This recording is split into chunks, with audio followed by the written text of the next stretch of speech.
Hello and welcome one and all. This is Old School Gamer 1971 here. Millie, Lloyd, everyone. Hope you're all having a great day. If you would, please like and comment. If you haven't already, please subscribe. Support the channel and help it grow. Today's thoughts is on Until Dawn.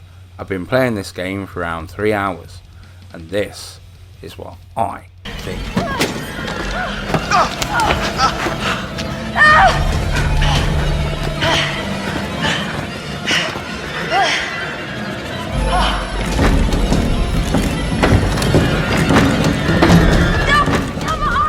Until Dawn released in 2015 and is a third-person interactive survival horror game. You play as 8 young adults who are trying to survive on Blackwood Mountain. The game uses the butterfly effect to great effect. For once, the choices do matter. The game was planned as a first-person game for the PlayStation 3 that used the PlayStation Move controller as the torch. They ultimately dropped the motion controls when switching to the PlayStation 4. The game takes inspiration from the slasher genre and movies including Evil Dead 2 with The Cabin and Poltergeist with the Native American folklore.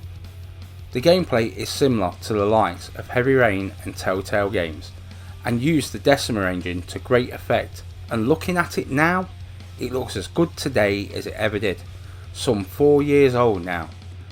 There has been 2 sequels so far, Rush of Blood, a VR spin-off, and The Inpatient, a VR prequel that is as scary as hell.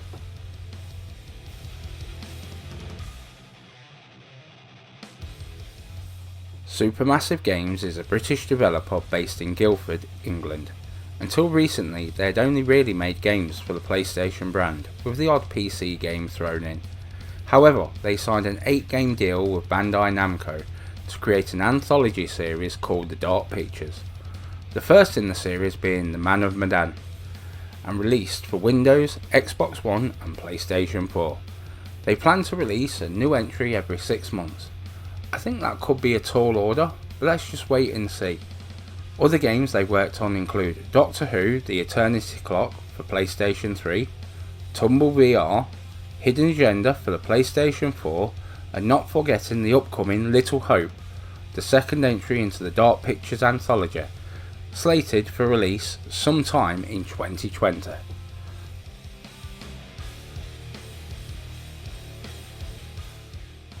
At an annual get-together at the Washington Lodge on Blackwood Mountain, a cruel prank runs awry and Hannah Washington runs off into the woods embarrassed. Beth, Hannah's twin sister, follows her. The two are pursued by a masked figure, resulting in them falling off the cliff. No bodies are recovered, and after an extensive search they're both declared missing.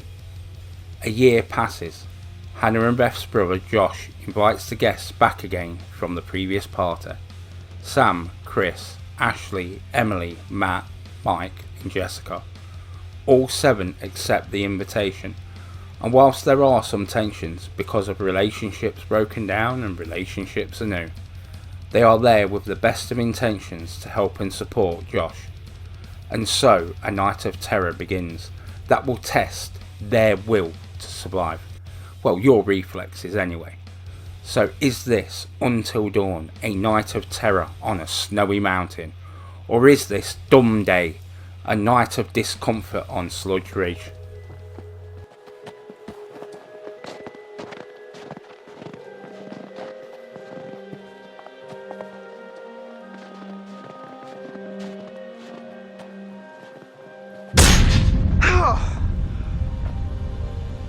Okay. All right.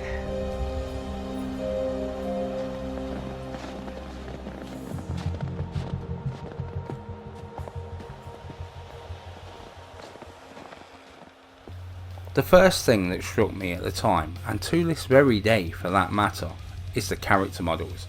They look so lifelike. Yes, it is thanks to the Decima engine, but it doesn't make it any the less impressive, or good looking for that matter.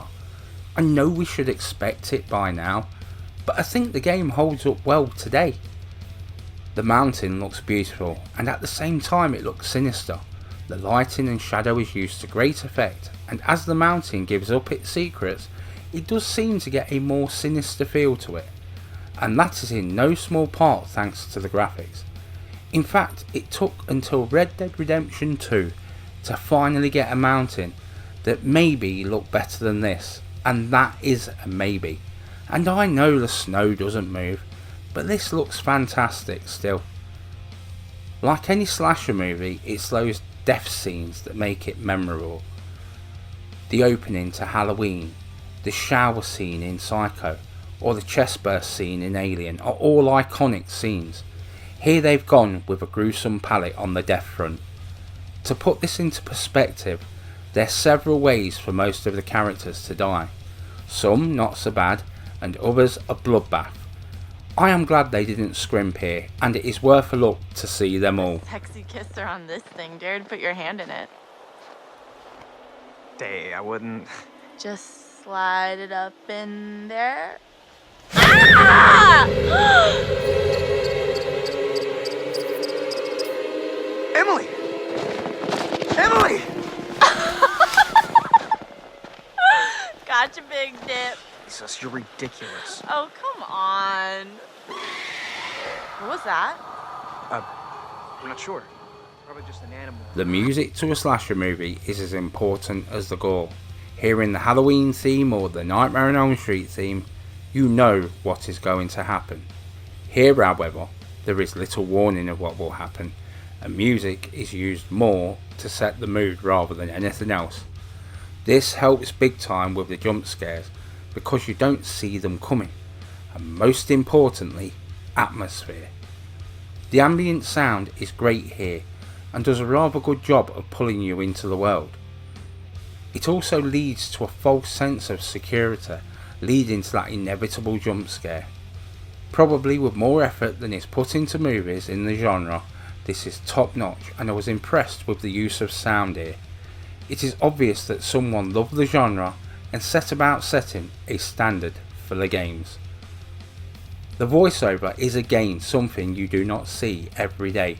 The acting talent on show makes it easier to become invested in some characters' stories. Also easier to hate the guts of others, whereby you almost want to cheer their demise. The characters have character and their depiction is rarely seen in gaming.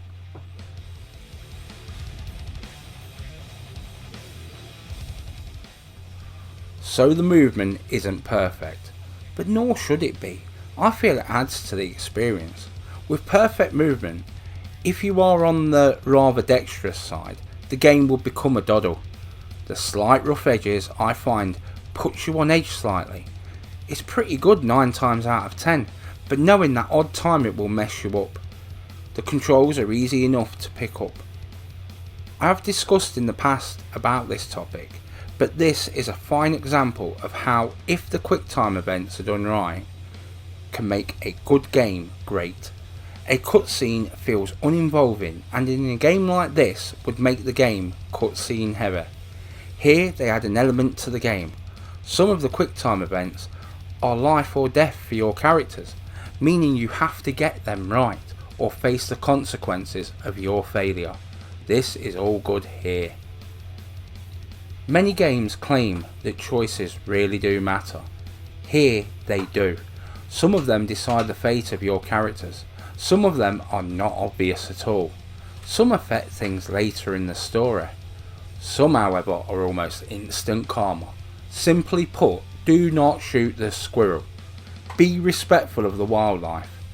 The game will punish you for your indiscretions. Joking aside, apart from the wildlife stuff, it is good to see a game deliver on this, and not just in the either go left or right options.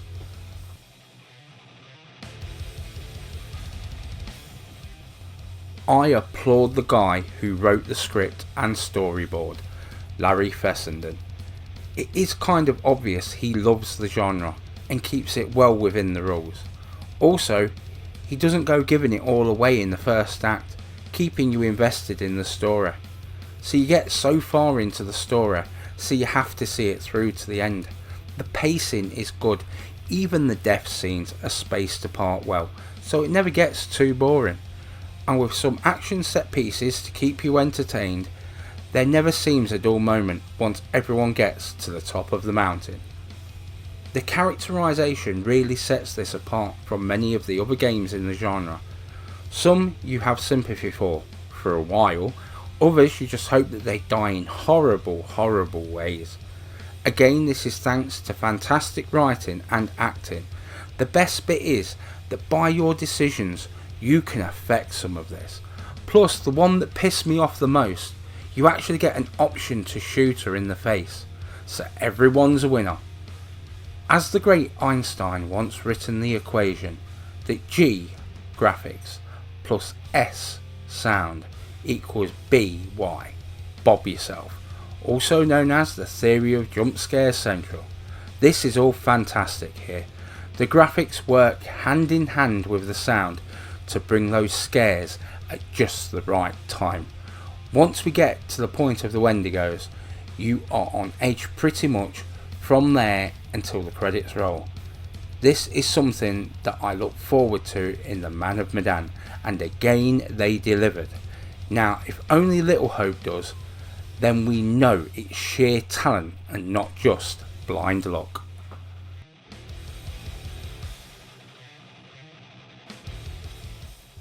So is this a slasher movie in a game's clothing?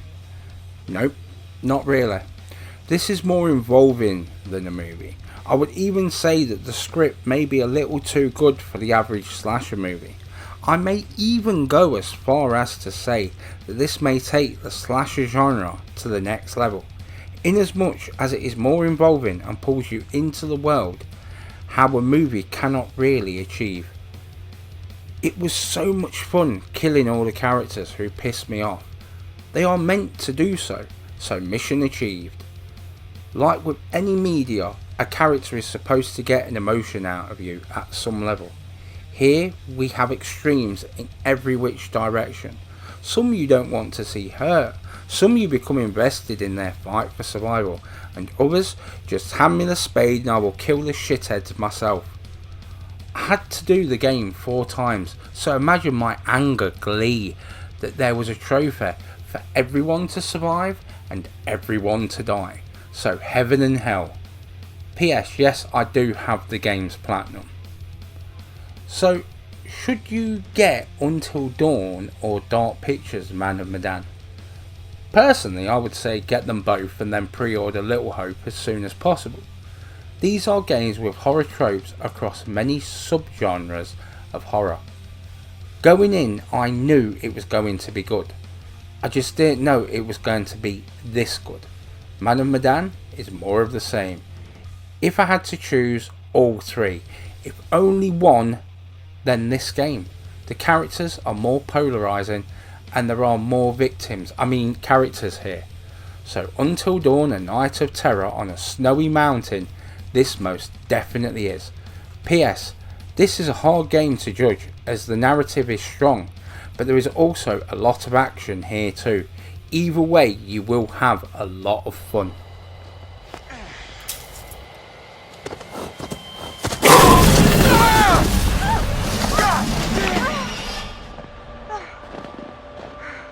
That thing almost killed us. If you are hearing this, you've made it all the way to the end of the video. Thanks for your support. Give it a thumbs up and comment if you enjoyed the video. Please share everywhere as it helps the channel grow and puts a big old smile on this old face. Leave your suggestions down below in the comments. Enjoy your day, one and all. Old School Gamer 1971 signing off.